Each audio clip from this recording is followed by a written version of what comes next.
MLA Kadapa శివంగి Madhavi Reddy గారిని మాట్లాడవలసిందిగా విజ్ఞప్తి చేస్తాం.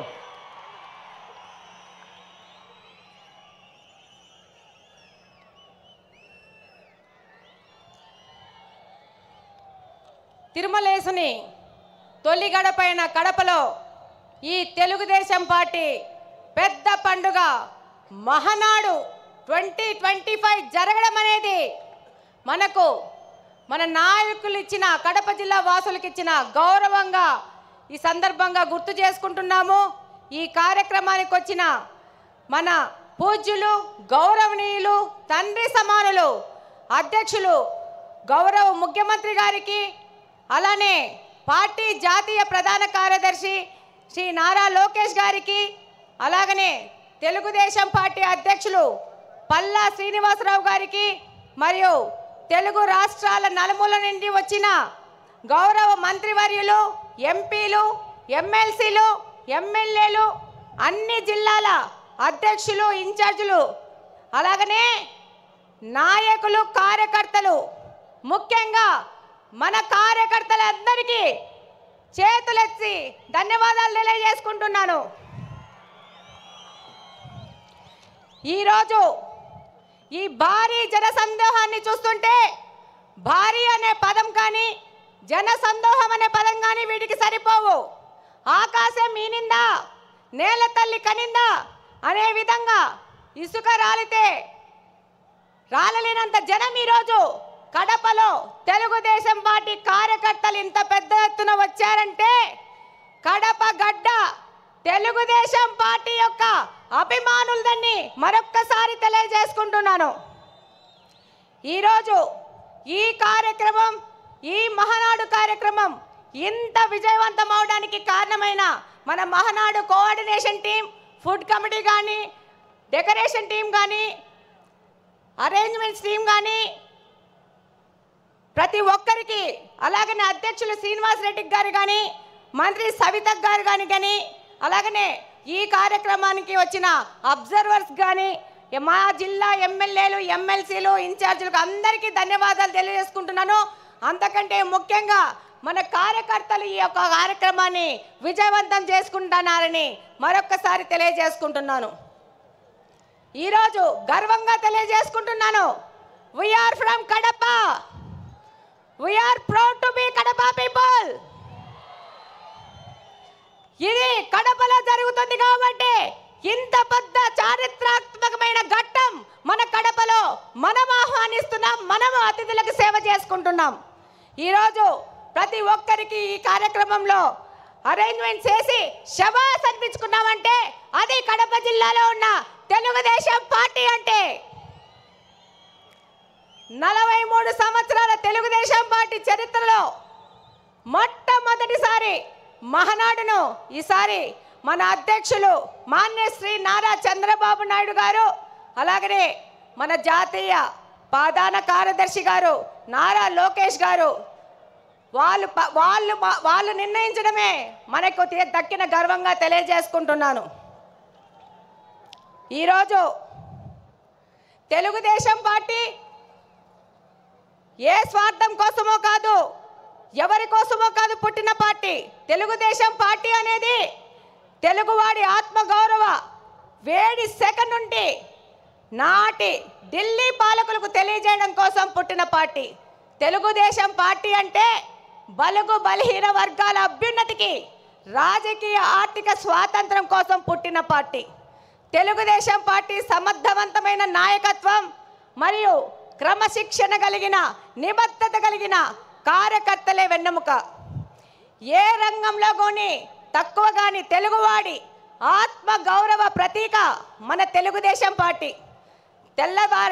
తెల్లవాడి నుంచి మనకు స్వాతంత్రం తేవడానికి గాంధీ మహాత్ముడు పుడితే తెలుగువారి ఆత్మ గౌరవాన్ని కోసం పుట్టిన వారు విశ్వవిఖ్యాత నట సార్వభౌమ స్వర్గీయ అన్న ఎన్టీఆర్ గారు.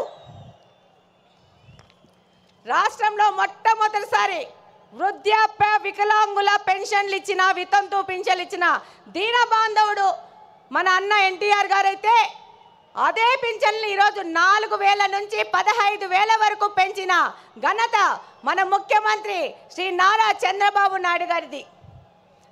ఈ దేశంలో ఆడపిల్లలకి ఆస్తిలో హక్కు కల్పిస్తే ఎన్టీఆర్ గారు మహిళా సాధికారత మరియు వారి ఆర్థిక స్వాతంత్రానికై కృషి చేస్తున్నారు మన నాయకులు శ్రీ నారా చంద్రబాబు నాయుడు గారు.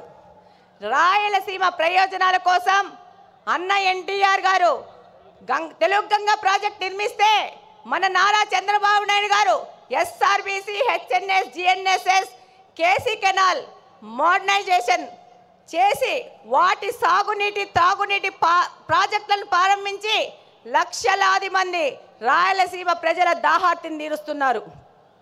మన ప్రియతమ నాయకుడు నారా చంద్రబాబు నాయుడు గారు ఎన్టీఆర్ ఆశయాలను, ఆదర్శాలను, సిద్ధాంతాలను ముందుకు తీసుకెళ్తూనే పరిపాలనలో, సంక్షేమంలో కానీ, అభివృద్ధిలో కానీ ఆయన తీసుకొచ్చినన్న సంస్కరణలు ఈ దేశంలో మరెవ్వరూ తీసుకురాలేదనడానికి సందేహమే లేదు.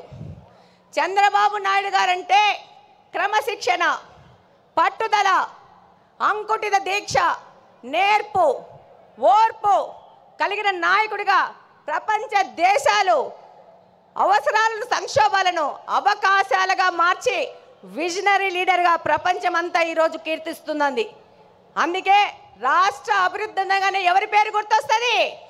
నారా చంద్రబాబు నాయుడు గారి పేరు గుర్తొస్తుంది. మనకి నదులు, వాటిపైన కట్టలు, ఆనకట్టలు కనబడితే మన నాయకుడికి నదుల అనుసంధానం గుర్తుకొస్తుంది. దాని కార్యరూపమే పట్టిసీమ ఎత్తిపోతల పథకం. పోలవరాన్ని పూర్తి చేసి కృష్ణా జలాలను బనకచెల్ల రిజర్వాయర్ వరకు తీసుకొస్తే రాయలసీమ అభివృద్ధిని ఆపే శక్తి ఎవ్వరికీ లేదని ఈ సందర్భంగా తెలియజేసుకుంటున్నాను. ఆయన యొక్క ఆలోచనల ప్రతిరూపమే ఈరోజు ఐటీ రెవల్యూషన్స్ను, సాఫ్ట్వేర్ రంగానికి 194 దేశాలలో మన తెలుగువారు ఈరోజు వెళ్ళి ఆర్థికంగా అభివృద్ధి చెందుతున్నారంటే అది మన నాయకుడు నారా చంద్రబాబు నాయుడు గారి యొక్క ఘనతనే. రాయలసీమ లాంటి కరువు ప్రాంతంలో సాఫ్ట్వేర్ ఐటీ రంగాలను తీసుకొచ్చి ఎంతోమంది రైతుల పిల్లలు ఇంజనీర్లై ప్రపంచ దేశాలకు వెళ్ళి ఇక్కడ ఫ్యాక్షనిజము ముగిసిపోయిందంటే దానికి కారణం మన నారా చంద్రబాబు నాయుడు గారు. ఈరోజు హైదరాబాద్ అంటే నారా చంద్రబాబు నాయుడు గారే గుర్తొస్తారు. అలాగనే ఈరోజు మనకు కడపలో ఇంత పెద్ద అవకాశాన్ని ఇచ్చి ఒక మహిళను నాకు అవకాశం ఇచ్చి ఇక్కడ ఎమ్మెల్యేగా పోటీ చేయించారు. దానికంతకు ముఖ్య కారణం శ్రీ నారా చంద్రబాబు నాయుడు గారు, నారా లోకేష్ గారు. ఈరోజు మన నారా లోకేష్ గారు 1 కోటి మంది సభ్యత్వాలను చేసుకొని వాళ్ళకు ఇన్సూరెన్స్ అని ఏదైనా ప్రమాదం జరిగితే 5 లక్షల బీమా వాళ్ళకు వచ్చే విధంగా చేశారంటే భారతదేశంలోని ఏ పార్టీ కూడా ఈ విధమైన కార్యక్రమం చేయలేదు. అది తెలుగుదేశం పార్టీ వంతైంది. ఈరోజు తెలుగుదేశం పార్టీ తరఫున నన్ను నిలబెడితే ఏం మాట్లాడినారు? గంగిరెద్దు అన్నారు, బుడబుక్కలు అన్నారు, నీ ఇంటికి వస్తామన్నారు. ఒక్కసారి ట్రై చేసి చూడండి. బుడ్డా వెంగళరెడ్డి ఇంటి ఆడబిడ్డని ఇంటికి రిటర్న్ వీల్ చైర్లో పోతారు. ఈ సందర్భంగా తెలియజేస్తున్నాను, ఎవరే కానీ తెలుగుదేశం కార్యకర్తని టచ్ చేసి చూడండి, అదే వారి చివరి తప్పైపోతుంది. శ్రీ నారా చంద్రబాబు నాయుడు గారి ఆశయాలతో ఇక్కడ ఎమ్మెల్యేగా గెలిచి మీ అందరికీ తెలుసు. ఈరోజు పులివెందుల ఎమ్మెల్యే 2 సార్లు ప్రచారానికి వచ్చాడు. రెండవసారి మా ఎమ్మెల్యేని చూడొద్దండి, నన్ను చూసి ఓట్లేయండి అన్నారు. కానీ మా తెలుగుదేశంలో పార్టీలోని కార్యకర్తలు, నాయకులు, మన ప్రజలు అది తిరస్కరించి తెలుగుదేశం పార్టీకి ఓటేశారంటే మీరందరూ 2 ఎమ్మెల్యేలను ఓడగొచ్చినారు కడప నియోజకవర్గం నుంచి. ఈరోజు మన నాయకుడు చంద్రబాబు నాయుడు గారి ఆశయాల ప్రకారము ఆయన దగ్గరికి కడప నియోజకవర్గ అభివృద్ధి కోసం పలుసార్లు పోతున్నాం. ఆర్థిక పరిస్థితి ఇబ్బంది ఉన్నా కూడా సార్ని ఇబ్బంది పెడుతూ కడప నియోజకవర్గం విషయము ప్రతి ఒక్కసారి తీసుకెళ్తున్నాం. దాని ఫలితంగానే ఈరోజు స్ట్రాంగ్ వాటర్ డ్రైన్స్ 70 కోట్ల రూపాయలకి, ఫుట్ ఓవర్ బ్రిడ్జ్లు 20 కోట్ల రూపాయలకి శాంక్షన్ చేసి మేము మేనిఫెస్టోలో చేసిన వాగ్దానాన్ని, ఒక ఆడపిల్ల చేసిన వాగ్దానాన్ని నిలబెట్టుకునే విధంగా మన నాయకులు మనకు గౌరవం ఇచ్చినారు.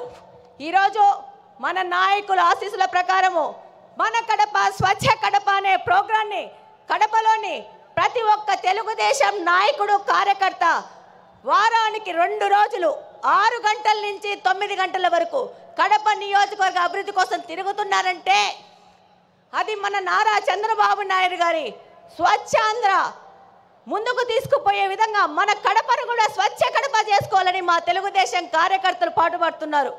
ఈరోజు ఎన్నో దశాబ్దాలుగా కడపలోని బుగ్గంగా ప్రాజెక్టుని నిర్లక్ష్యం చేసి దాన్ని పిచ్చి మొక్కలకు, పందులకు, అపరిశుభ్రానికి నిలవుగా మార్చిన ఈ వ్యక్తులు ఈరోజు తెలుగుదేశం పార్టీ అధికారంలోకి రాగానే ఆ ప్రాంతాన్ని గంజాయి సేవించే వారికి అడ్డగా మారిస్తే దాన్ని కంప్లీట్గా క్లీన్ చేసి రేపు జూన్ 21వ తేదీ జరిగే నేషనల్ యోగా డే బుగ్గంగా ప్రాజెక్టులో మ్యాట్ వేసుకొని చేస్తామని సందర్భంగా తెలియజేసుకుంటున్నాను. అలాగనే ఈ యొక్క మహానాడు సందర్భంగా మన ముఖ్యమంత్రి గారికి చిన్న విజ్ఞప్తి. మా ఊర్లో దేవుని కడప టెంపుల్ ఉంది అన్న, దాన్ని తప్పకుండా పర్యాటక రంగంగా అభివృద్ధి చేసి కడపకు తలమానికంగా చేయాల్సిన అవసరం ఎంతగానో ఉంది. బుగ్గంగా చెరువును డెవలప్ చేసుకోవాల్సిన అవసరం ఉంది. అలాగనే మాకు మంచినీళ్ళ సమస్య చాలా ఉంది. Kadapa town, Kadapa head quarters 20 సంవత్సరాల నుంచి ఒకటే పార్టీ అధికారంలోకి ఉంది, కానీ పూర్తిగా నిర్లక్ష్యం చేశారు. నారా చంద్రబాబు నాయుడు గారి ఆశీస్సులతో ఆ సమస్యను కూడా మేము తీర్చుకుంటాం. అలాగనే నారా లోకేష్ గారు 20 లక్షల ఉద్యోగాలు ఇస్తా అన్నారు.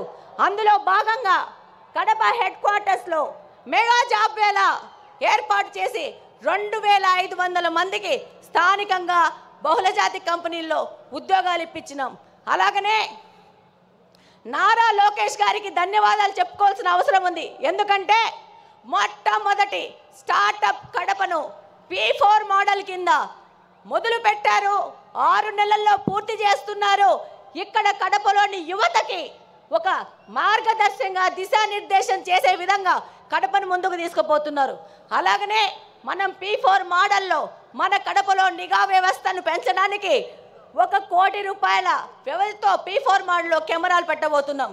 చివరిగా కడప అనేది ఎవరి అడ్డాగడ్డా కాదు, ఇది కడపలో నివసిస్తున్న ప్రజల అడ్డా, కడప ప్రజల గడ్డ.